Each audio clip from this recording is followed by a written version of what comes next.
A rescue boat drifting with hundreds of African migrants will now be accepted by Spain after being rejected by Italy. Voice of America's original music man of Africa, Leo Sarkisian, has died. We'll take a look back at his life and legacy. And does the emergency room make you anxious? One Parisian hospital is going high-tech to help nervous patients relax. Africa 54 starts right now. Good evening and welcome. I'm Vincent McCory. This is Africa 54. We begin tonight with the latest on the European migrant crisis. Spain says it will now allow a rescue ship carrying hundreds of migrants picked up in the Mediterranean to dock in the eastern port of Valencia after Italy's new prime minister, who also leads the right-wing League party, ordered Italy's ports to refuse entry to the rescue ship.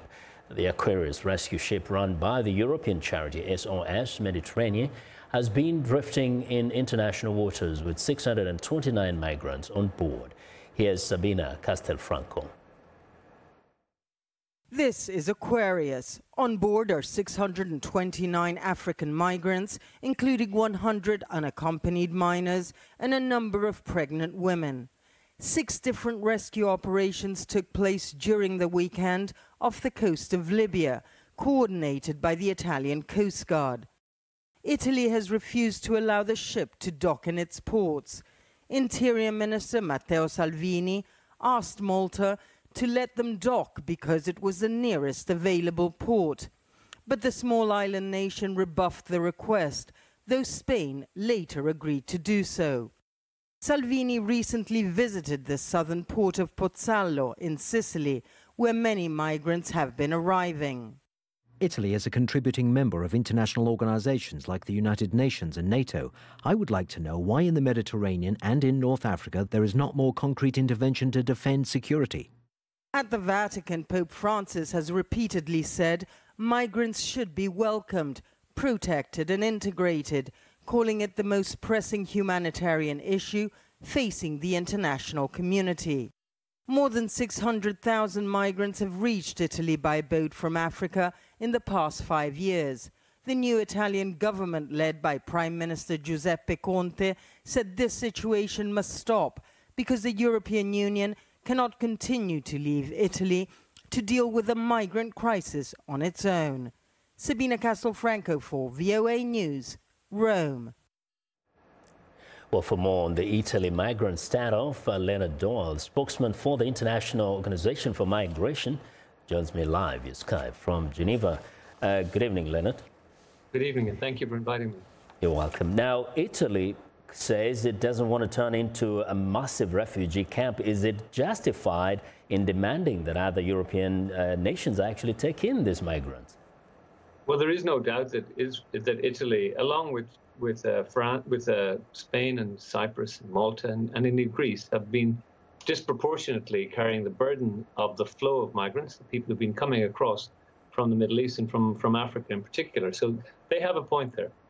Now, the question is, first, they do help. They've helped in the rescue mission.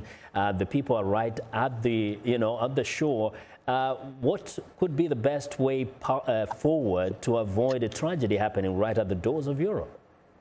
I think the most important thing is that the people aboard this vessel are taken to safety and given some shelter while their claims for asylum in Europe are processed.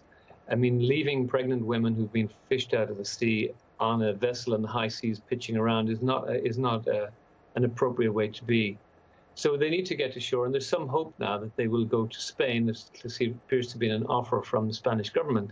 So that's an improvement. But the important thing is that they can't stay on these vessels because these vessels are need to rescue other migrants. So if we're not careful, we will have another tragedy. So the ideal situation here is that migrants get to Italy or Malta, and then after that, they are processed and moved to another country, a third country. How quick has the process been in transferring people from Italy to other nations where they desire to be? Well, I mean, that's a problematic issue. They really need to be able to persuade the authorities that they are refugees. They are typically not able to do that. Most of these are what are called economic migrants, and they are assigned to be returned to their own country. Many then go underground, go missing, work in the black economy. It's not a pretty sight because they get exploited there, and there's often cases of trafficking of women especially. So it's this irregular migration across the Mediterranean is a phenomenon, but it's neither good for the migrant nor for the countries they leave, or indeed the countries they're coming to. What kind of help is Italy getting at the moment, at least to help it to cope with the numbers that are surging like every day? Well, Italy, of course, gets support from the European Union, but not enough, it says. And certainly the other frontline countries don't get enough support. There needs to be a redistribution effort, which is not happening in Europe because countries are finding it politically unacceptable to bring these migrants to their shores and then have to process them. The courts take a long time. Maybe the migrants never go home. And then it becomes a political issue, as we're seeing there's a sharp shift to the extreme right in some cases across Europe, quite often down to the phenomenon of large numbers of irregular migrants coming to Europe without papers. What are you seeing at the IOM in terms of trends? Are the numbers going down? Are they going up, or are they steady? The numbers are definitely going down. There's no question about that. But the relative number of deaths has increased. So as the interdiction increases, as countries put a lot of effort into stopping migration in this way, the smugglers take ever more dangerous methods. So, for example, they use little rubber dinghies that are absolutely inappropriate for these conditions. In one case last week, they were using little paddle boats that you might get on a park in a Sunday afternoon. Clearly inappropriate. Wow, really, really sad. Leonard, thank you very much for joining us today. Thank you for inviting me. You're welcome. Leonard Doyle is the spokesman for the International Organization for Migration. Now, to East Africa, the Ugandan parliament has ordered a comprehensive investigation into a string of murders that have taken place across the country after a Ugandan legislator was gunned down on the outskirts of Kampala Friday. The Member of Parliament, Ibrahim Abiriga, was killed when a known assailant fired into his car. Abiriga's younger brother was also killed in the attack. The Ugandan government has decried the murder as an act of cowardice and is vowing to find the perpetrator. Abiriga's killing is the latest in a string of high-profile murders carried out in Kampala in recent years. In March 2015, a known motorcycle assailant shot and killed State Prosecutor John Kagezi. Abiriga's killing has provoked strong public questions about the competence of Uganda's state security to protect people and their property. Government, especially His Excellency, the head of state, and the heads of security houses should create a kind of a mind change about how they look at security. One, they should remove and pull away politics completely. They look at it as an institution of safeguarding people and their properties. And if the mindset is not changed, we will still have a problem. Well, in November 2016, another high-ranking military officer, Major Muhammad Kigudu, was gunned down. This was followed by the shooting death of senior police officer Andrew Felix Kawesi in March 2017. Now, today is a very difficult day here at the Voice of America. Our beloved friend and colleague, Leo Sarkisian, has died. Leo had a long and storied career as the original VOA music man. He's the father of Music Time in Africa, founding VOA's hugely successful and longest-running English-language radio music show in 1965. Well known across the continent, Leo traveled to every African country recording music. Leo passed away on Friday. He was 97 years old. 2 years ago, Leo celebrated his 95th birthday with an exhibition of his other passion, drawing. Here's Zoe Ludaki. For nearly 50 years, Leo traveled all over Africa to discover music and musicians. Now, Leo and Mary Sarkisian live in a one-bedroom apartment in a small town close to Boston that is packed with precious mementos of a life of adventure and art. On the walls hang Mary's paintings of Africa and a portrait of an African woman by Leo. The elder care facility that is now their home hosted an exhibition of Leo's artwork from the time when he was a young soldier at the U.S. Army deployed in Africa. When we landed, it was in the country of Algeria, and we were going to set up our headquarters in a small village called Aintamushent. As we walked into the town, I saw a building that had been bombed, and on the ground and on the floor were hundreds of these little funeral cards that had a black line around them. And I started gathering them up, and that's when I began to sketch. On these small funeral cards, almost 75 years ago, he drew with pencil scenes of war, of people fleeing with children in their arms. These images talk of pain and displacement, much like the scenes of refugees crossing over to Europe. I was touched by seeing the refugees, like some of these now when we landed in France, where women with their children. Leo and Mary got married in 1949. They traveled extensively in the Middle East and Africa and amassed over 10,000 unique recordings of African music, which are now being digitized by the University of Michigan. In 2014, an exhibition inspired by the book Leo Sarkisian's Faces of Africa featured portraits of the many people Leo met on the continent. Sarkisian retired from VOA in 2012 at the age of 91. In January of 2014, Voice of America dedicated a studio used for broadcast to Africa in his name. He just turned 95, and art still remains a constant inspiration and practice in his life. Zoe Liudaki, Voice of America, Washington.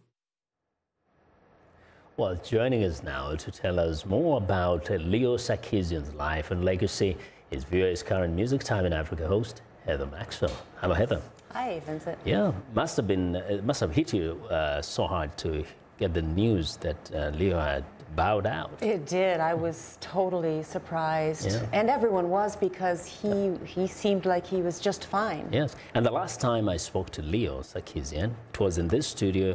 You were seated right there, and he was in the middle between us. I remember that. Yeah, and we talked about so many things, but how can you sum this up? What is Leo Sarkisian's legacy? Leo brought African music to a wider audience way back and starting in the 1960s. He was one of the first to do that. So we have that.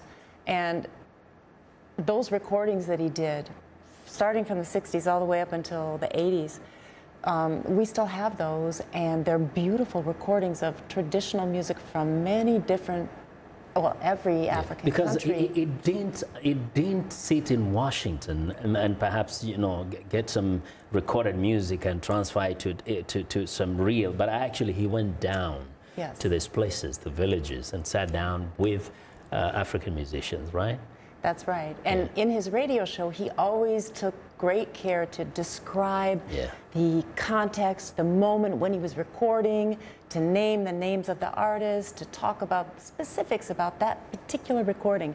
And that is something that we still carry through in Music Time in Africa today. I try to do the same thing for the music that I play. And is it more because he didn't see this as a chore, like it's something he's just doing to earn a living, but a passion, something he really loved doing? He loved it. Yeah. He loved it. He, you know, do you remember, he used to walk through the halls and he'd sing as he's walking, and he would dance. He was full, like always brimming with music. He was full of life. And I remember coming in sometimes to work, and some years back when I would come work late and leave like 2 in the morning, and Leo would be coming to work at 2 in the morning, and they would stay until like 5 the next day, 5 p.m. That's how much he loved what he did. Yeah. But how would you describe the last few years of his life? I know you interacted quite a bit, and you knew a bit more about what was happening in his life until he died. Well, he and Mary, his wife, moved up to Massachusetts, to the town where they were born and raised. But Leo would call a lot. He would call back here and say, "Heather, did you hear about the artist from Kenya who's coming through? You got to interview him." Yeah. And he called me a number of times to tell me, "Keep doing what you're doing. I watch your program, man. I listen to you." So he really kept kind of in touch with all of us. Yes, he did. And you know, so sad that you know, his health was getting poor, but actually his wife's health was even worse than his. Now she's pretty much on our own. Yeah. So our hearts, you know, really our hearts go out to them. Yeah. And in a few words, is it possible to step into those shoes and fill them completely and become the next Leo Sarkisian? No. No. We'll keep his place, you know, kind of where it belongs. Yeah. We can only try to follow. Yeah. You're right. Yeah. So you know, I really appreciate that you've come on to share with us this. Thanks for having me. Yeah, this really sad moment. Yeah. Thank you very much. And that's Heather Maxwell, a VOA's Music Time in Africa host. The Voice of America offers its heartfelt condolences to Leo's dear wife, Mary, and other family members and friends. Well, we want to know what you think about Africa 54, the stories we cover. Join the conversation on Facebook. The address is Africa 54. We're also streaming our show live on Facebook, so check us out and share our show with your friends. Find me on Twitter at VOA Vince McCory. You're watching Africa 54. In a moment.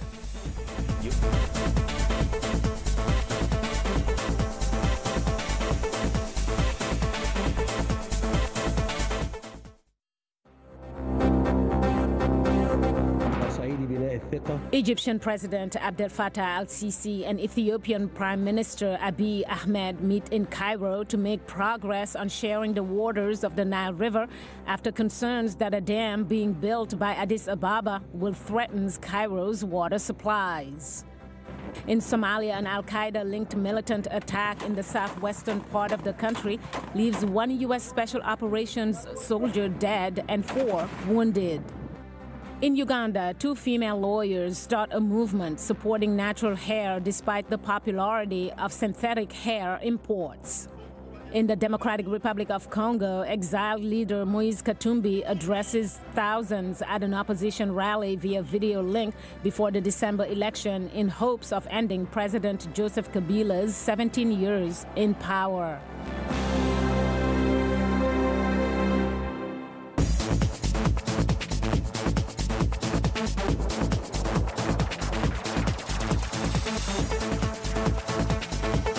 Envoys from the United States and North Korea are holding talks to iron out any last-minute differences before Tuesday's historic nuclear summit between President Donald Trump and North Korean leader Kim Jong-un in Singapore.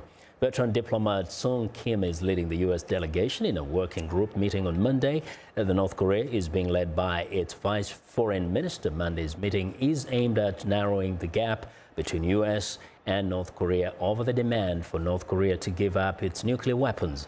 In recent days, President Trump has expressed confidence about his meeting with Kim Jong-un, but acknowledged he is heading into unknown territory for the summit meeting. Now, suspense and anticipation are high in Washington for what could prove to be the most consequential nuclear summit the world has seen since the end of the Cold War. VOA's Michael Bowman reports from the U.S. Capitol. A face-to-face meeting between 2 unconventional and unpredictable leaders. Each threatened to annihilate the other's country before agreeing to a summit that stunned the world. I'll be on a mission of peace. President Donald Trump says he will know in the first minute whether a deal can be hammered out with Kim Jong-un. It's a good chance it won't work out. There's probably an even better chance that it will take a period of time. It'll be a process. Donald Trump is not going to capitulate, so there's really only 2 options, peace or war. Republican Senator Lindsey Graham says the Trump-Kim summit could set the stage for an agreement in which North Korea gives up its nuclear and ballistic missile programs in return for security guarantees. But Graham is pushing a contingency plan if talks fail, congressional authorization for the use of military force against North Korea. And if diplomacy fails, as a last resort, Democrats and Republicans need to put the military option on the table or we'll never get a good deal. Senate Democrats, meanwhile, stress any U.S.-North Korea nuclear accord must be ironclad and enforced with rigorous verification. Getting a deal with North Korea is not the difficult part. In fact, 3 administrations, President Clinton, President Bush, and President Obama, have acquired some form of a deal, only ultimately to have them fail. Success has to be defined not as a grand moment in which you say, we have peace in our time. Trump's top lieutenants insist if a deal is struck, pressure will remain on Pyongyang to honor its commitments. The president's been very clear. Sanctions will not be lifted until such time as the denuclearization itself has been completed. Look, we've been down this path before where promises have been made and not kept. That would be unacceptable. While Trump has spoken repeatedly about the summit in recent days, there has been relative silence from his counterpart, Kim Jong-un. If the North Korean leader has perceptions about Trump and expectations for his country's first ever summit with an American president, he is not telegraphing them to the world. Michael Bowman, VOA News, Washington.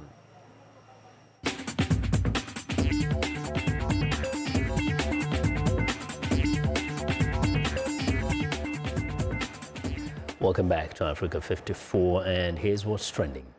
Electric road technology has been suggested as an alternative to heavy and expensive batteries used in e-cars. However, the expense and hassle of drilling into large stretches of road to install such a system puts many engineers and decision makers off the challenge. Researchers at Lund University in Sweden believe they have the answer: a small conductive rail laid on top of the road so it can charge the batteries. The electric vehicle can then drive on fully charged batteries outside the charging infrastructure. The electric rail only becomes active when covered by the vehicle, so it is impossible for pedestrians to receive an electric shock by touching it. Well, next up, in what's claimed to be a world's first, London's street performers are embracing contactless technology in a bid to cater for cashless audiences. The device is the result of a collaboration between organization Busk in London and Stockholm-based financial tech company eZettle. Rather than having performers operate the card readers, therefore forcing a pause in performances, eZettle programmed the device to automatically charge a fixed amount. The technology is now being rolled out across the British capital after successful trials. Performers across London's 32 boroughs will begin using the devices in the coming months. And finally, emergency rooms can be daunting. The waiting, the smells, but mostly the anxiety and pain. The Parisian Hospital of St. Joseph is pioneering virtual reality to help patients get through treatment without the usual stress. Right before being treated, patients put a virtual reality helmet on. After several messages explaining the procedure and asking them to relax, the patient is then immersed in a relaxed environment you can fully discover, accompanied by soothing music. The software features different animated worlds patients can evolve in, such as Japanese gardens, calm forests, or snowy mountains. And that's what's trending today. Now, 100 years after their discovery, the artifacts from Egyptian prehistoric mausoleums will return close to the place where they were found. A huge new museum overlooking the Giza pyramids in Egypt is due to open some of its sections early next year. The exhibit devoted to King Tut is expected to draw the most attention. Viewers Laditza Hoke reports. The arrival of the last of King Tut's chariots at the Gem, which stands for the Grand Egyptian Museum, late last month, was an exciting event for archaeologists worldwide and a source of pride for Egyptians. We moved today the sixth and the last chariot of King Tutankhamun from the military museum in the Citadel, which was there since 1987, to the Gem. So we were keen to show you the moving of this very nice artifact and the packing and unpacking professional method you are using by my colleagues in the ministry. The Tutankhamun exhibit, comprising about 5,000 pieces, will display for the first time all of Tutankhamun's artifacts in one place. Experts from around the world have been consulted on how best to preserve and display the collection. When museum workers accidentally knocked off the beard of King Tut's burial mask in 2015 and hastily glued it back on, there were fears that modern chemicals would cause permanent damage to the artifact. But scholars around the world put their heads together to save the golden mask. The museum will also be a venue for international conferences on Egyptology. There is something new always. We found out today in my talk the family of Tutankhamun through DNA, how Tutankhamun died. No one murdered him. My excavation in the Valley of the Monks that we are doing right now, important excavation looking for the tomb of Ankh-Amun. Maybe soon a tomb will be revealed in the Valley of the Monks or the West Valley of the Kings. Most of the artifacts in the Tutankhamun exhibit have been relocated from the Egyptian Museum in Cairo. Their new home is only about 2 kilometers away from the place where the young pharaoh's tomb was discovered in 1922. Egyptian officials say the gem will be the world's largest archaeological museum when completed and will hold about 100,000 artifacts in total. We have now 3,000 employees and workmen working inside the project. We are respecting our schedule. We'll be ready from the engineering part by December 2018, and we are deciding now the perfect time or the ideal timing for the partial opening. In addition to King Tut's exhibit, the museum will display objects related to some of the greatest historic Egyptian kings, such as Ramses II, Akhenaten, and Amenhotep III. Zlatica Hoke, VOA News, Washington. Well, Canadian Prime Minister Justin Trudeau announced over the weekend that nearly $3 billion in pledges has been raised to help fund the education of vulnerable girls and women around the world. Canada will contribute $300 million to the campaign. Germany, Japan, Britain and the World Bank are among the additional supporters. The Prime Minister made the announcement on the last day of the G7 summit, which was held in Quebec. According to a government statement, the funds will be used to equip girls and women, including refugees, with their skills needed for the jobs of the future. And that's our show for today. Now be sure to watch Africa 54 on our website at voaafrica.com. For more news, tune in to VOA's evening radio show Africa News Tonight at 1800 UTC and in the mornings to Daybreak Africa between 0300 and 0600 UTC Monday through Friday. Thanks a lot for watching. From all of us in Washington, have a good night.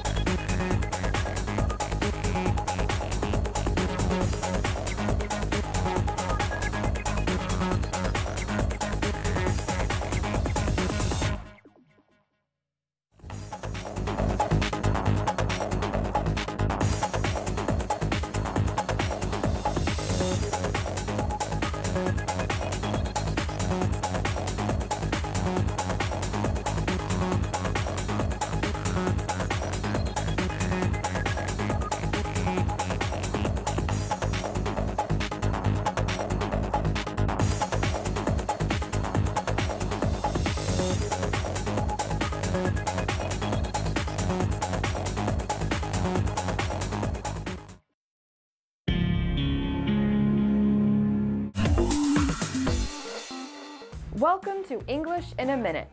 Lots of items are made from gold, like jewelry, coins, and medals. Golden opportunity. This sounds like a strange thing to be made of gold. Jonathan, are you as excited as I am about the holiday next week? I might be more excited. The holiday is a golden opportunity for me to catch up